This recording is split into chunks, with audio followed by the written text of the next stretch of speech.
आप सभी का बहुत बहुत स्वागत, बहुत बहुत अभिनंदन। परमेश्वर शिव, परमेश्वरी शिवा की कृपा आप पर सदैव बनी रहे। आइए शुरू करते हैं शिव पुराण की वायव्य संहिता की इस कथा को और जानते हैं कि ऋषि मुनि हमें क्या संदेश देना चाहते हैं। आज का टॉपिक है शिव ज्ञान। शिव की उपासना से देवताओं को उनका दर्शन, सूर्य देव में शिव की पूजा करके आधार्य दान की विधि तथा व्यासावतारों का वर्णन। श्री कृष्ण बोले, भगवान अब मैं उस शिव ज्ञान को सुनना चाहता हूं जो वेदों का सार तत्व है तथा जिसे भगवान शिव ने अपने शरणागत भक्तों की मुक्ति के लिए कहा है। प्रभु शिव की पूजा कैसे की जाती है, पूजा आदि में किसका अधिकार है तथा ज्ञान योग आदि कैसे सिद्ध होते हैं। उत्तम व्रत का पालन करने वाले मुनीश्वर ये सब बातें विस्तार पूर्वक बताइए। उपमन्यु ने कहा, भगवान शिव ने जिस वेदोक्त ज्ञान को संक्षिप्त करके कहा है वह शैव ज्ञान है। वह निंदा स्तुति आदि से रहित तथा श्रवण मात्र से ही अपने प्रति विश्वास उत्पन्न करने वाला है। यह दिव्य ज्ञान गुरु की कृपा से प्राप्त होता है और अनायास ही मोक्ष देने वाला है। मैं उसे संक्षेप में ही बताऊंगा क्योंकि उसका विस्तार पूर्वक वर्णन कोई कर ही नहीं सकता। पूर्व काल में महेश्वर शिव सृष्टि की इच्छा करके सत्कार्य कारणों से नियुक्त हो स्वयं ही अव्यक्त से व्यक्त रूप में प्रकट हुए। उस समय ज्ञान स्वरूप भगवान विश्वनाथ ने देवताओं में सबसे प्रथम देवता वेदपति ब्रह्मा जी को उत्पन्न किया। ब्रह्मा जी ने उत्पन्न होकर अपने पिता महादेव को देखा तथा ब्रह्मा जी के जनक महादेव जी ने भी उत्पन्न हुए ब्रह्मा की और स्नेहपूर्ण दृष्टि से देखा और उन्हें सृष्टि रचने की आज्ञा दी। रुद्रदेव की कृपा दृष्टि से देखे जाने पर सृष्टि के सामर्थ्य से युक्त हो उन ब्रह्मा देव ने समस्त संसार की रचना की और पृथक पृथक वर्णों तथा आश्रमों की व्यवस्था की। उन्होंने यज्ञ के लिए सोम की सृष्टि की। सोम से धुलोक का प्रादुर्भाव हुआ। फिर पृथ्वी, अग्नि, सूर्य, यज्ञ में विष्णु तथा सभी पति इंद्र प्रकट हुए।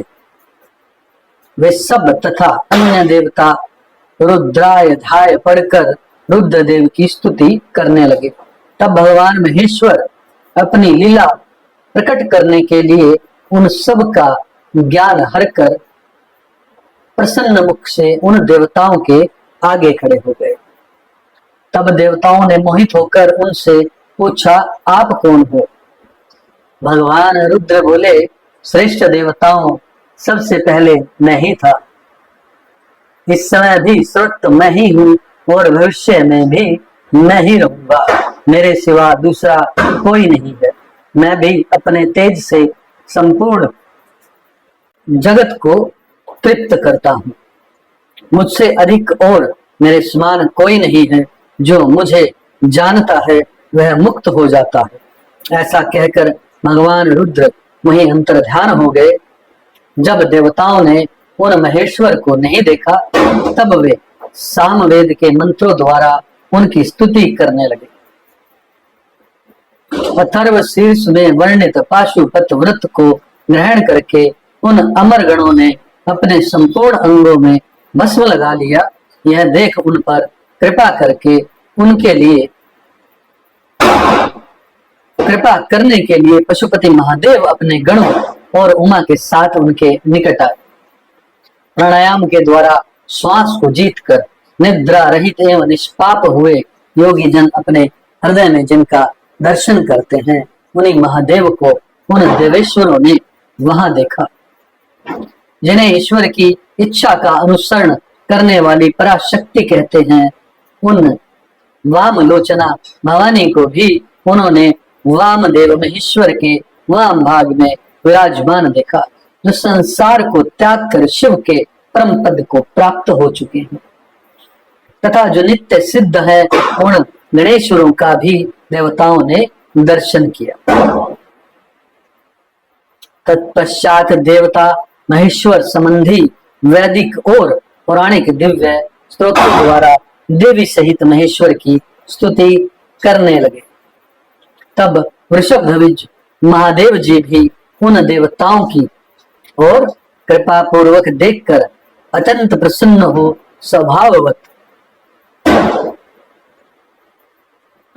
मधुर वाणी में बोले, मैं तुम लोगों पर बहुत संतुष्ट हूँ। उन प्रार्थनीय एवं पूज्यतम भगवान वृषभध्वज को अत्यंत प्रसन्न चित्त ज्ञान देवताओं ने प्रणाम करके आदर पूर्वक उनसे पूछा। देवता बोले, भगवान, इस भूतल पर किस मार्ग से आपकी पूजा होनी चाहिए और उस पूजा से किसका अधिकार है, यह ठीक ठीक बताने की कृपा करें। तब देवेश्वर ने शिव ने देवी की और मुस्कुराते हुए देखा और अपने परम घोर सूर्य में स्वरूप को दिखाया। उनका वह स्वरूप संपूर्ण ऐश्वर्य गुणों से संपन्न, सर्व तेजों में सर्वोत्कृष्ट तथा शक्तियों, मूर्तियों, अंगों, ग्रहों और देवताओं से घिरा हुआ। उसके 8 भुजाएं और 12 मुख थे। उसका आधा भाग नारी के रूप में था। उस अद्भुत आकृति वाले आश्चर्यजनक स्वरूप को देखते ही सब देवता यह जान गए कि सूर्य देव, पार्वती देवी, चंद्रमा, आकाश, वायु, तेज, जल, पृथ्वी तथा शेष पदार्थ भी शिव के ही स्वरूप है। संपूर्ण चराचर जगत शिव में ही है। परस्पर ऐसा कहकर उन्होंने भगवान सूर्य को अधैर्य दिया और नमस्कार किया। अधैर्य देते समय वे इस प्रकार बोले, इनका वर्ण सिंदूर के समान है और मंडल सुंदर है, जो स्वर्ण के समान कांतिमान आभूषणों से विभूषित हैं, जिनके नेत्र कमल के समान हैं, जिनके हाथ में भी कमल है, जो ब्रह्मा, इंद्र और नारायण के भी कारण है, उन भगवान को नमस्कार है।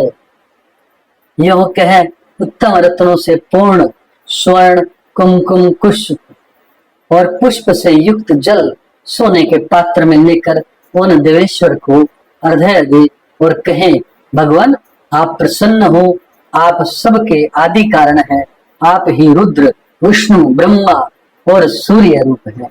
गणों सहित आप शांत शिव को नमस्कार है। जो एकाग्र चित्त हो सूर्य मंडल में शिव का पूजन करके प्रातः काल, मध्य काल और सायंकाल उनके लिए उत्तम अधैर्य देता है, प्रणाम करता है और इन श्रवण सुखद श्लोकों को पढ़ता है, उसके लिए कुछ भी दुर्लभ नहीं है। यदि वह भक्त है तो अवश्य ही मुक्त हो जाता है। इसलिए प्रतिदिन शिव रूपी सूर्य का पूजन करना चाहिए। धर्म, अर्थ, काम और मोक्ष के लिए मन, वाणी तथा क्रिया द्वारा उनकी आराधना करनी चाहिए।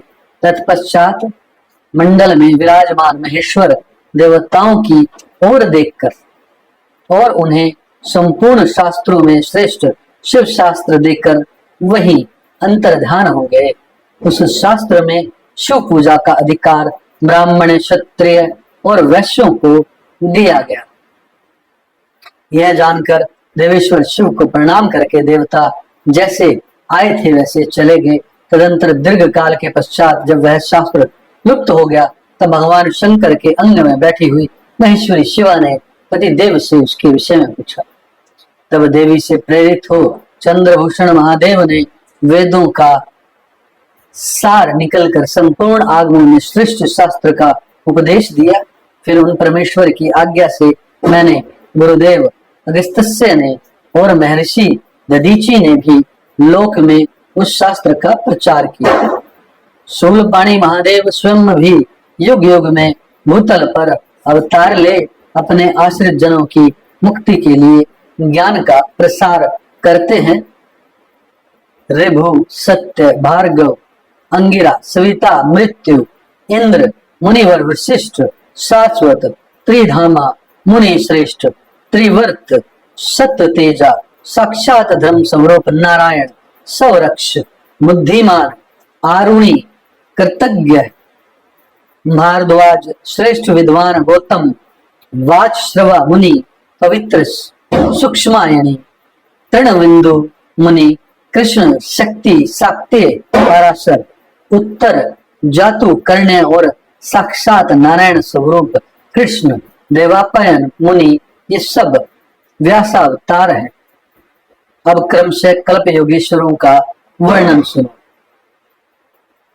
लिंग पुराण में द्वापर के अंत में होने वाले उत्तम व्रतधारी व्यासावतार और योगाचार्य अवतारों का वर्णन है। भगवान शिव के शिष्यों में भी जो प्रसिद्ध हैं उनका वर्णन है।